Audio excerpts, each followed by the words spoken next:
Hi, this is Cassandra from Cassandra'sEmbroidery.com, and today I'm going to show you how to make my new design. Now, I know I haven't designed anything for a while, and I'm sorry about that, but I wanted to do a video this time and show you how to make it. I recently lost a very close family member to breast cancer, and unfortunately I've got another extremely close family member who's fighting breast cancer. It's a terrible, awful disease, as everyone knows. So I wanted to go ahead and show you how to make this design. It's actually going to be a face mask, and I'm going to put it on my site as a set because I'm sending her this face mask, my tissue holder, and my zipper tissue holder. So I'm going to put that as a set on my site, and 25% of the proceeds is going to go to breast cancer research. So here's actually the supplies that you're going to need. You're going to need some elastic. Now this is the thin elastic. It actually was twice this wide, and I just cut it in half. And they're 8.5 inches long each one. You're going to need some tape. I just use regular old Scotch tape. It doesn't have to be the brand name, just any Scotch tape that you have, and that's to hold the actual elastic in place until it gets stitched down. You're going to need some wire. Now, I didn't have any wire, so I took one of these. These were like a, I think it was a 4th of July type of decoration, and I took all the decoration off. But this is to actually create, when you create the mask, I'm going to put a casing in it so you can actually shape it around the nose. Now, if you don't want to do this part, you don't have to. It's the last stitch, and so you can just skip it and not worry about it. You're going to need 2 pieces of fabric. They are 8 inches wide by 6 inches tall. So this is a 5x7 design, and I'll make it in 3 sizes. Now the largest size will use the 6x10 hoop. The 2 smaller sizes will use the 5x7 hoop. Today I'm going to use my 6x10 hoop for the 5x7 size, simply because I can't find my 5x7 hoop. I've been redoing my craft room, and it's a wreck. But this is actually the one I'm going to do for you. Is going to be the 5x7 design. Now I have washed and ironed my fabric, but it's been sitting for a while, and I've been testing this design, so it got a little wrinkled, but it'll be fine. And so I'm using fleece for one side because fleece is nice and soft. It'll be soft against the face. And this is some breast cancer fabric that I had bought for my other relative who passed away, unfortunately. And I thought it'd be really nice to use for my current relative. So everything's ready to go. I'm going to go ahead and set this up so you can see my hoop, and we'll get started. Thank you. Okay, I'm back, and now this is a real easy design to stitch. It takes a matter of minutes, and that's it. I think it says it's going to take just several minutes. It's got 5 different colors in it. Now you use the same color thread throughout the entire thing, but the reason we have the different colors is for stops. That way it'll stop, allow you to do a different thing in the project, and then it'll continue. So the first color is actually just going to tack it down and show you a placement stitch. So I will go ahead and just get started. This is just going to show you where you need to place your fabric.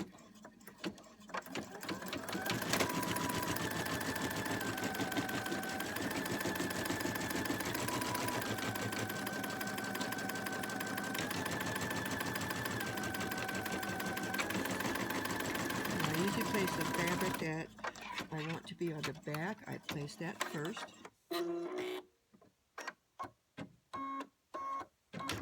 So that's going to be my Elmo fabric. Now make sure you cover up all the lines. So cover up the back. Make sure the back's covered. Make sure the sides are covered. Now if I had the 5x7 hoop, this would be easier to do. And make sure the front is covered. Yes, okay. All right, now this next stitch is just going to be 4 little tiny squares, and that's going to show you where you need to put your elastic.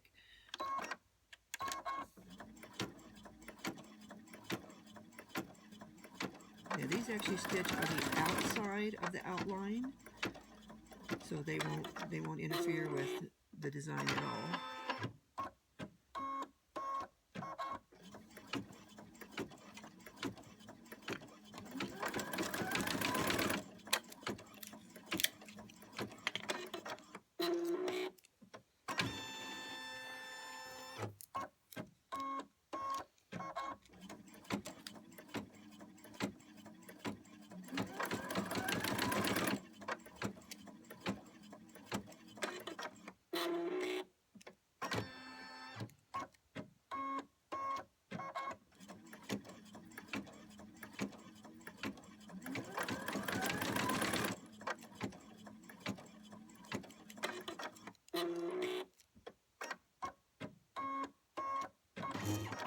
Okay, so you're going to find those little square, yep, right there, and you're going to tape your elastic on it. Now you're going to do the same thing with the other side. Make sure you keep the elastic straight. It's like if you're making a tote bag or something, you want to keep the handle straight. So I'm going to place it over here. I'm going to tape my tape on, just like that. Okay, we're going to do it to the other side. Now people ask me a lot, why do I do in the hoop as compared to just actually sewing it yourself? Well, when I started, the main reason was I don't sew, and I still don't sew. I mean, I can sew a straight line like everybody else, but that's about it. So this is why I did this, is so I can make designs like everybody else, and I can do them and make them look great, and they're always straight. Now I'm going to go ahead and just stitch these down a little bit so they don't get stuck underneath the needle or the foot. And I'm going to make sure this one's straight. Oh, I just thought that was off. I didn't even see my own little X. There we go. That looks much better. Okay, I'm going to pull this in. I'm going to pull this in. And just another one here. Now this is just for safety for the machine. I don't want this to get caught underneath because it is going to stitch them back down. This next stitch is actually going to stitch them down. And I don't want them to get stuck under the presser foot. All right, there we go. All right, so now this is just going to do a quick tack stitch across the sides. You don't want it to be pulling, so just laying flat easily. Okay.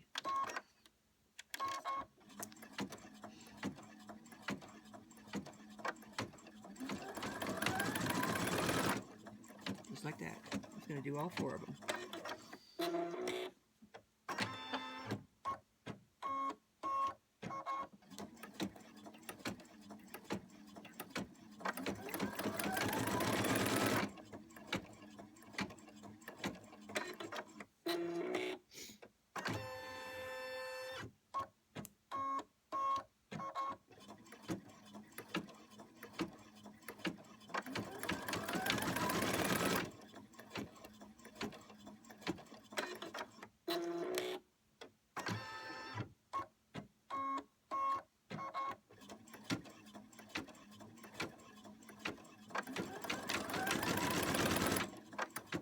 Okay, that's all done. Now at this point you're going to go ahead and you're going to place your other fabric on top, and it's going to be face down also. But if you're going to be adding the casing is going to be at the top. So what you're going to want to make sure and do is, if you have a design, it needs to go facing towards the inside of your machine. So you're going to put it down and you're going to place it, make sure it's even on the top and the bottom, and your main part of the design is facing towards the inside of your machine.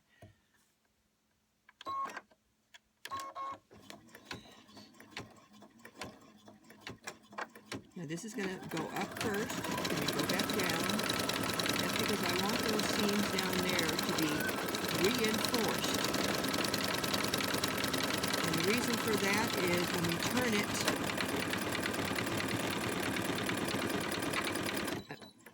okay, hold on, I've got to fix that thread. Apologize for that. It turned out to be an empty bobbin, so let's go ahead and see if it starts now.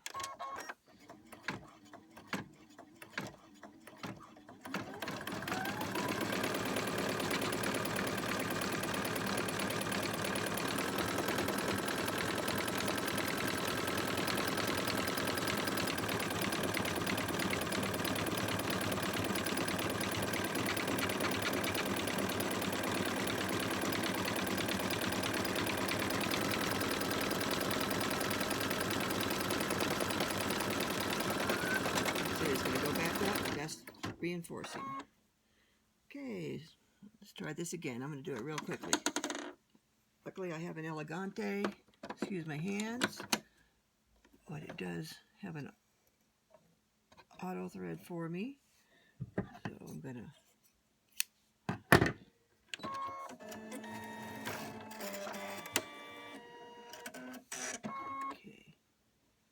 I like to leave a little extra for this machine.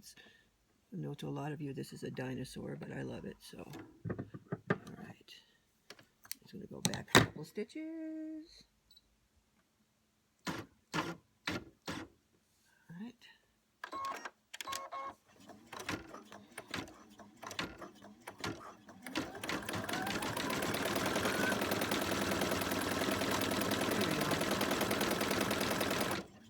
Yay! Okay, now this final stitch is optional. This is the one that's going to create the casing where you can put your wire. Now I'm going to go ahead and put my wire, so I'm going to go ahead and stitch it.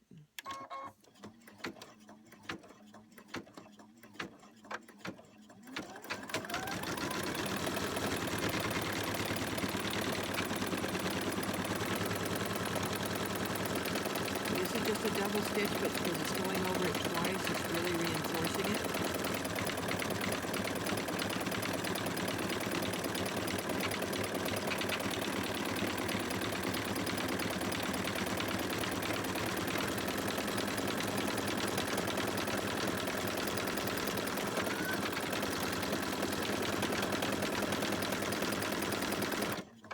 And if you're wondering what speed my machine on, it's about just a little under half speed. I never use full speed when I'm doing my embroidery designs. So now I'm just going to go ahead and take this off, remove it from the hoop. Okay, so here's the design. I need to cut it out and just about a quarter of an inch or less all the way around it. Now leave this fabric down here, leave it all here, because this is where we're going to need to turn it. Once we turn it, we're going to need to turn this fabric inside out, and we can either hand stitch it or stitch it by machine. I'm probably going to hand stitch it because I can get an invisible stitch on it. So I'm going to go ahead and pause for now, and I'll be right back. Okay, I'm back. I've gone ahead and I've left my little seam. Now, I use pinking shears. These were my mom's pinking shears. They're at least 50 or 60 years old. If you can invest in a pair of pinking shears, get them. This helps so the fabric does not fray. The only other thing I'm going to do is box my corners. When you box your corners, you go as close to the stitch as you can without cutting it, and just give it a square. That helps to make sure you can turn the corners easier. I already got pretty close to this side, but I'm still going to do it. Okay, that's on anything you're going to turn that has a corner. Go ahead and do that. Now, the best way I found to turn this, and see how I left this edge open, and I'm going to go ahead. I'm going to stick my hand all the way in, and I'm going to grab the very bottom, all the way in the bottom. And I'm going to pull it to the top and push. Now I have arthritis, so if I can do this, you can do this. Okay? So I left a little bit more of an opening than I would have liked. And I'm going to run my fingers all the way across all the seams. I want to press out those seams with my fingers. Okay, and I can do this a little better once I get the tape off. So the first thing I'm going to do is remove as much tape as I can. Tape, tape, tape, tape. This is why I like Scotch tape. You can remove it easy and it doesn't ruin your project. Tape. And let me get rid of the tape. Okay. Do a little bit more tape here. Tape. Okay. Now if you can feel inside and get rid of any more tape, you can do that too. Okay. So basically, I'm just going to go in and press out some more seams. I've got a nice seam there. Press out the corners real good. Just run my fingers along here. Okay, still got that corner there. I'm going to go along here, make sure I've got the corner there. So here's what you have, and what you're going to do is eventually after you sew it, you're going to sew it shut. Now if you didn't do the actual last stitch, which is the casing, you would just sew it shut like that, and you would have a mask. But I did the casing, so I've got to open it up. I know the casing's on this side, so I've got to open it up and I've got to look for the casing. And the casing is right in there. It's kind of hard to see, but it is right in there. So I've got to take my wire and I've got to find the opening. I found this was the hardest part of the whole thing. And what I did is I bent my wire down so I could get it in there easier. You just stick it in. Okay. 1 second, it's hard for me to see way back there. I just need to get it started. I'll be right back. Okay, I'm back. Sorry about that. I can't see good enough to get it in there, but I got it in there, and now I just need to go ahead and trim off what I'm not going to use. So I'm going to push it back. I'm going to trim it off. And I'm going to curl this under like I did the other one.